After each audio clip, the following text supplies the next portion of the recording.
So acceptable use. I'm going to go through these. How do you use the resources available to you at your agency? Your workspace and shared resources, the hardware you have access to, like your computer, but also CAD machines, etc. The personal devices you bring from home, like your phone, are you allowed to use that on the network? Are you allowed to use Wi-Fi? Do you have a separate network for those? The software and third-party applications you have access to. The website you visit on devices connected to your center's network. You should have a policy that says, no, you can't go to these sites on our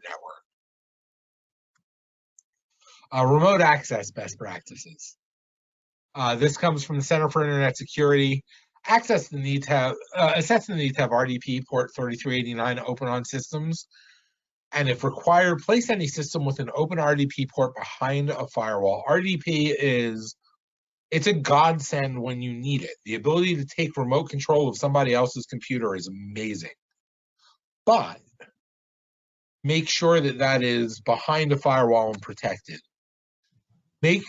Require the users to VPN in through the firewall. So you shouldn't have a quick shortcut to the remote control machine. Enable strong passwords, multi-factor authentication, and account lockout policies. Those account lockout policies sound silly, but anyone can mistype a password once. Anyone can mistype it twice. If you mistype it 3 times, it's probably a hacker who's trying to guess. Or you can bring it up to 5. but seriously, yeah. Right. I think that ours is 5. Alex, correct me if I'm wrong. Yes, but ours realistically, is 5. I fat finger passwords all the time, but I don't do it 5 times. Whitelist connections to specific trusted hosts, but use US-based hosts. So this is especially important for DNS as you're configuring your DNS. Make sure that you're using a trusted host, and then only your internal DNS server goes out. Restrict RDP logins to authorized non-administrator accounts where possible, but often you do need administrative rights to do the job remotely. Yeah, and again, on that point, if you're going to have administrators RDPing in, that's fine, but create a landing zone via VPN first. Make sure that is locked down, because again, we always say exposing RDP open, like Ron said, exposing RDP open to the internet is just it's not a good idea. There are too many 0 days that come out for Microsoft remote desktop, and it's just not as secure as some of the other solutions out there, especially VPN related ones. And adhere to the principle of least privilege. You only have as many privileges as you need, not administrative rights. Login review RDP login attempts. Just look for lots of misses. Retain these logs for a minimum of 90 days. Windows is good about this. You can set this in Windows, and RDP is specifically Windows. Ensure that only authorized users are accessing the service.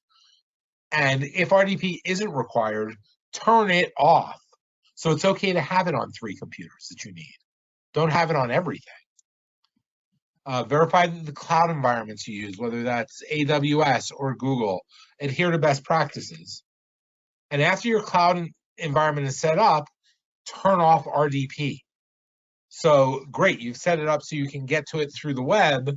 Now turn off RDP. And keep your systems patched and up to date. RDP has patches all the time.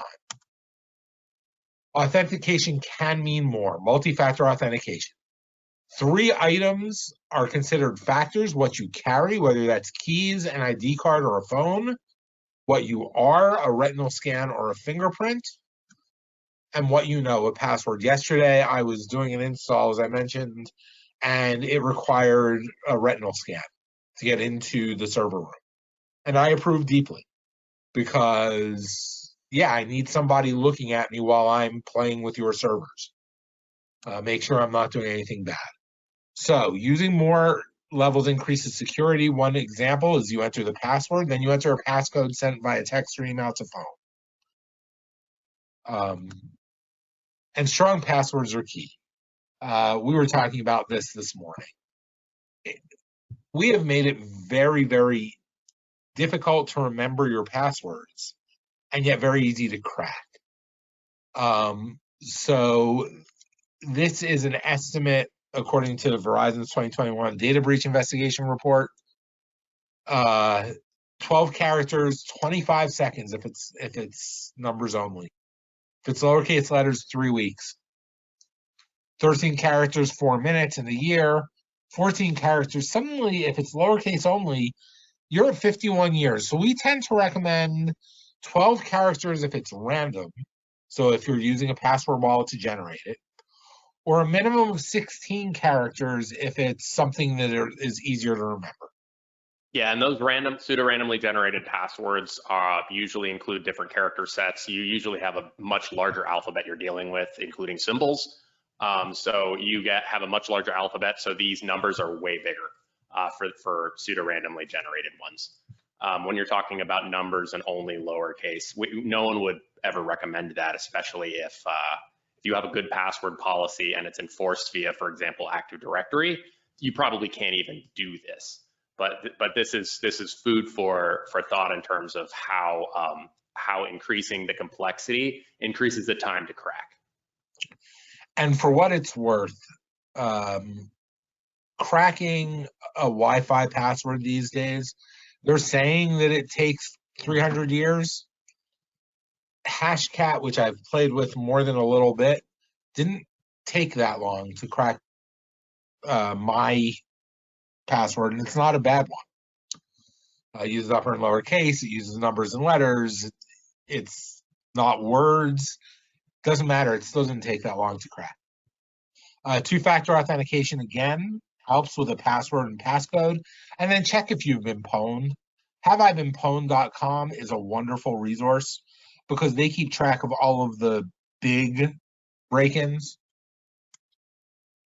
Password constructions, don't. Avoid consecutive keyboard combinations. QWERTY, 1, 2, 3, 4, 5, 6, picture 1. Avoid names and birthdays. I often tell the story that if I was going in somewhere as a white hat hacker and I saw a dog, a picture of a dog on someone's desk, which, you know, a lot of us have, and I think it's great. Oh, he's so cute. What's his name? And that was their password way too often. Some same rules apply to security questions because if you answer them, you can change the password. I never use real answers to security questions. Where were you born? That sort of thing. Never use real answers. And we were discussing yesterday also how the practice of a lot of agencies is to have passwords change. Could be monthly, it could be quarterly, and you know you've got to change password mandatory, and that's not really the school of thought right now, because we do things that are just too familiar, like you know, I might call it Green Tree 1 and then I'd call it Green Tree 2.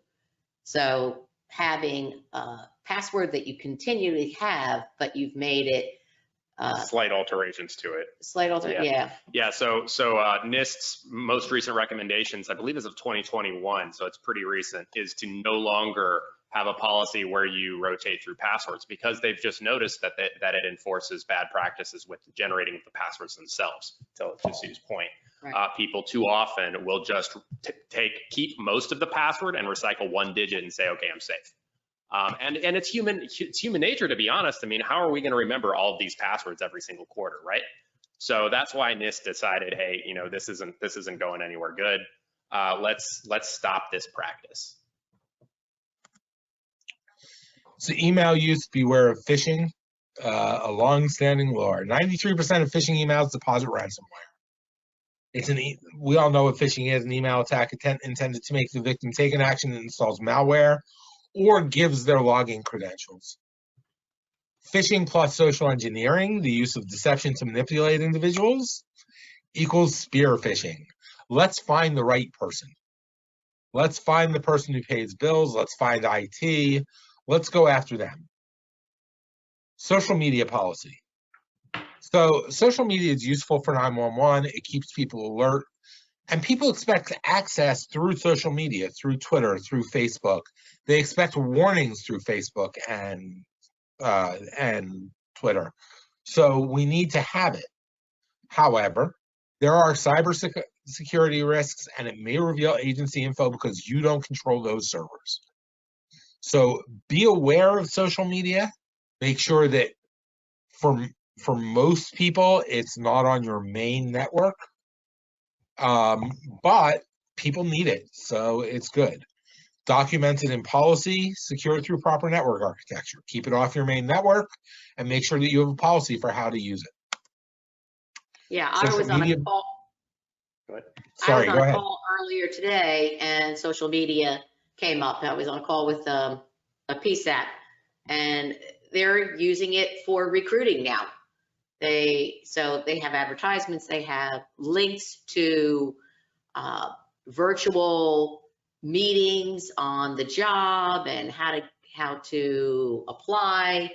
So it's just the way everybody's operating right now. They found that they were getting 0 responses basically from print and almost nothing from radio, and social media is where they're getting their responses now. And they have over 500 applicants at one agency.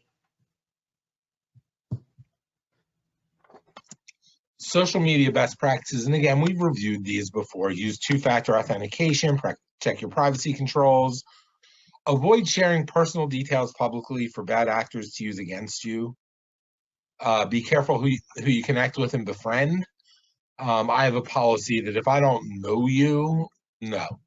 And I mean really no. Avoid sharing personal information that others can use to impersonate you. Remember how spear phishing can compromise your ACC. Backups. We've discussed this ad nauseum, but it is so important. 3 backups, 2 media types, 1 offsite location.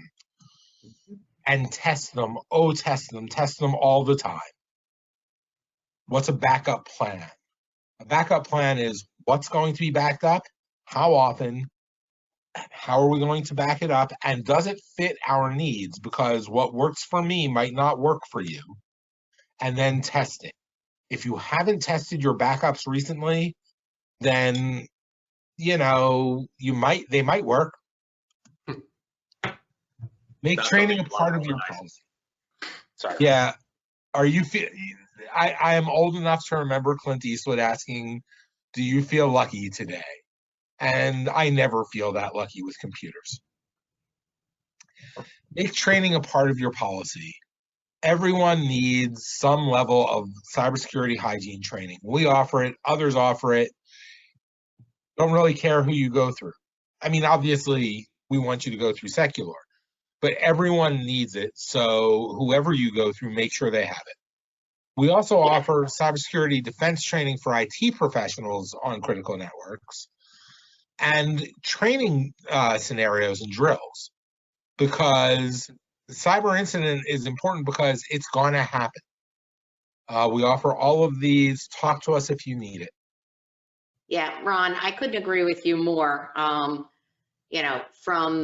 the front line on the systems every day, I think to myself, IT managers, they often get the training, but your staff doesn't get the training. And just like I don't expect somebody to give CPR instructions or deliver a baby or take care of a crime, don't expect me to recognize a potential threat if I haven't been trained.